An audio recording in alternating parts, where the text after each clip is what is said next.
தமிழக சட்டசபையின் பட்ஜெட் கூட்டத்தொடர் திங்களன்று துவங்கி மே 16ஆம் தேதி வரை நடக்கும் என்று சபாநாயகர் தனபால் அறிவித்துள்ளார். தமிழக சட்டசபையில் வியாழனன்று நிதியமைச்சர் பன்னீர்செல்வம் பட்ஜெட் தாக்கல் செய்தார். இதைத் தொடர்ந்து பட்ஜெட் மீதான விவாதத்துக்காக வரும் திங்களன்று சட்டசபை கூடும் என்றும் 28ஆம் தேதி வரை பொது விவாதம் மற்றும் ஏப்ரல் 1ஆம் தேதி முதல் மே 16 வரை மானிய கோரிக்கைகள் மீது விவாதம் நடக்கும் என்றும் சபாநாயகர் தனபால் கூறினார். 25ஆம் தேதியிலிருந்து 28ஆம் தேதி வரை பொது விவாதம் பதில் உரை எல்லாம் முடிஞ்சிருது. அப்புறம் டிமாண்ட்ஸ் ஆரம்பிக்குது.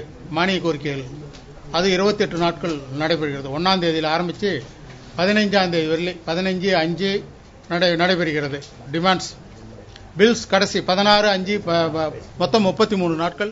திங்கட்கிழமை முதல் நடக்கவுள்ள சட்டசபை பட்ஜெட் கூட்டத்தொடர் 33 நாட்களுக்கு நடக்கவுள்ளது.